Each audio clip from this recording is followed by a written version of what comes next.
주문한 막회가 나왔습니다. 이건 초고추장을 묻혀서 먹으라고 하고요. 회는 4가지 종류인데 뭐가 뭔지 모르겠습니다. 쌈장,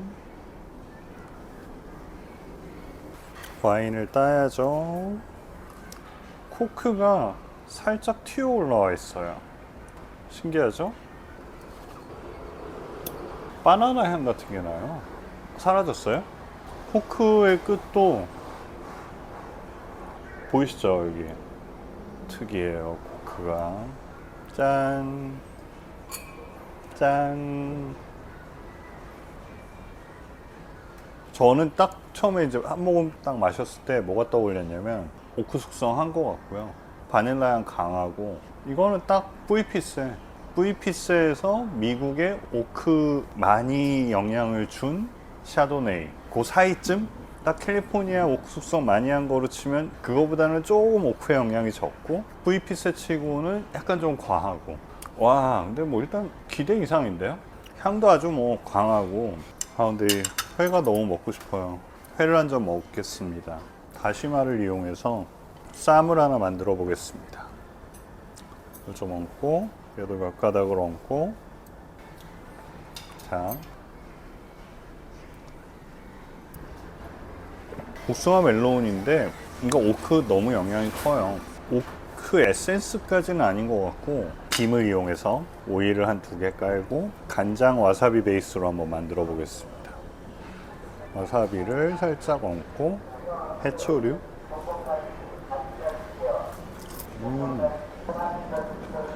이번엔 깻잎에 다시마를 한 장 깔고 두툼한 생선을 일단 간장에 살짝 찍어서 와사비도 살짝 얹어주고요. 이 해초류도 약간 식감이 좋아요. 오이도 몇 개 넣어주고요. 아쉬우니 날치알도 조금.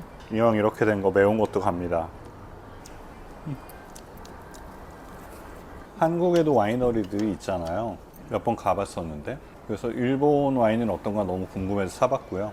기후야 뭐 우리나라랑 비슷하겠죠. 여기도 여름에 비 많이 올 텐데 결과 후에 수학기까지 비가 많이 오면 무조건 안 되는 거잖아요. 와인용 포도 농사는.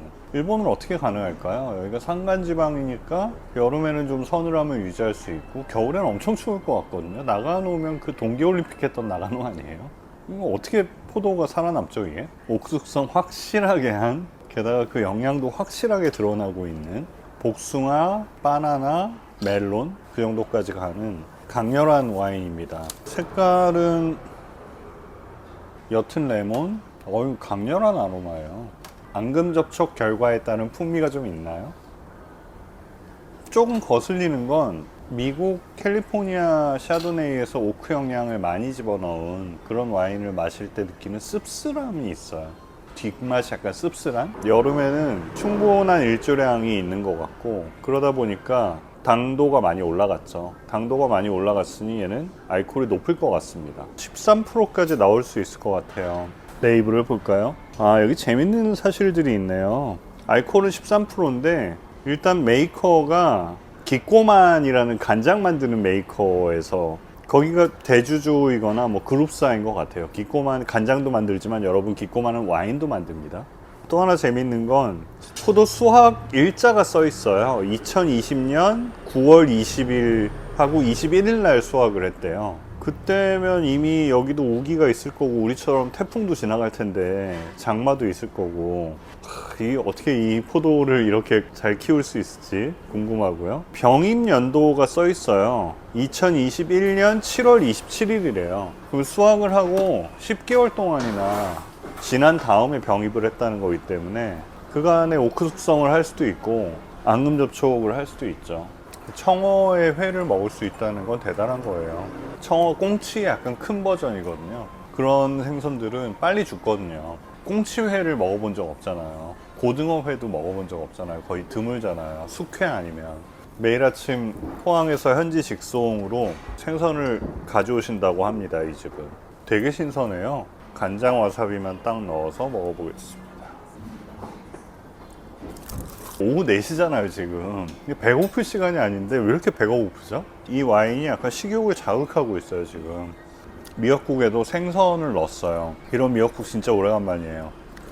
국간장 정도로만 간을 한 거, 간장 향이 살짝 나는데 VP스의 스타일 많이 따라한 것 같아요, 제 생각에. 오늘 한 영하 지금 한 2, 3도 되는 것 같지 않아요? 근데 여기 지금 실내 자리도 있는데 실내 자리 음악이 너무 시끄러워서 제 음성이랑 막 겹칠 것 같아가지고 야외 자리에 앉았어요. 완전 야외는 아니고 비닐로 잘 천막을 만들어 놨는데 여름에 되게 좋을 것 같아요. 여기 겨울인데 약간 춥네요. 그래서 제가 겉옷까지 껴입었습니다. 아주. 짠. 산도는 한 5, 6초 정도밖에 안 나와요. 그래서 산도는 중간 정도라고 생각드는데 바디는 중간 플러스는 나옵니다. 얘가 아주 묵직합니다. 원래 샤도네이는 와인 메이커가 어떻게 하냐에 따라서 그 효과가 팍팍 드러나는 걸로 유명하잖아요. 가볍고 과일향 세고 미네랄 세고 뭐 이런 식으로 와인 메이킹을 하려면 그렇게 해도 되고, 묵직한 바디에 오크 영양 많이 넣고 또 그렇게 만들려면 또 샤도네이는 특성이 잘 따라와요. 그걸 또 굉장히 중성적인 포도 품종이라서 얘는 좀 후자 쪽입니다. 놀랐어요. 일본에서 이 정도 와인을 만든다는 거. 포도 자체는 뭐 한계가 있을지 잘 모르겠으나 어쨌든 와인 만드는 기술은 인정합니다. 우리나라 와이너리에서 청수 품종 같은 거로 만든 화이트 와인들을 마셔봤잖아요. 그때 한 5만 원 주고 샀던가요?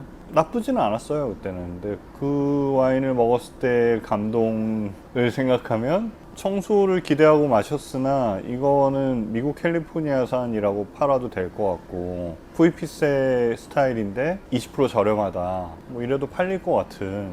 왜 우리나라에서 못할까요? 어차피 여름에 우기 있는 거 똑같고 태풍 영향 똑같고 우리나라 간장 메이커들이 해야 될까요? 기꼬 많이 했으면 우리나라 샘표도 한번 만듭시다. 샘표 샤도네이 뭐 이렇게. 크림 향 같은 게 바닐라 플러스 있는 것 같아요. 앞에 계신 WSET 레벨 3께서 젖산 전환을 하는 경우도 있다고 합니다. 샤도네이를 산도를 부드럽게 하기 위해서 뾰족뾰족한 산도를 뭉뚱그리려면 젖산 전환이 제격입니다.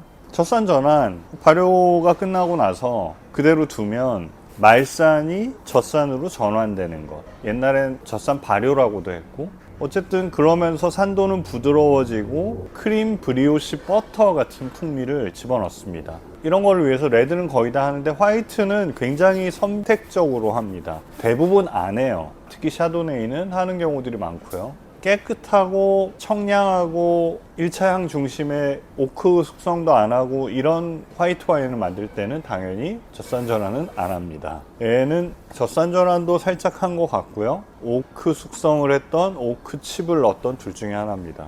참나무 향도 살짝 있어요. 이제는 티나게 많이 나진 않습니다. 이게 일본에서 3,500엔에서 4,000엔 정도에 산 것 같은데 약간 대형 슈퍼마켓 같은 데였거든요.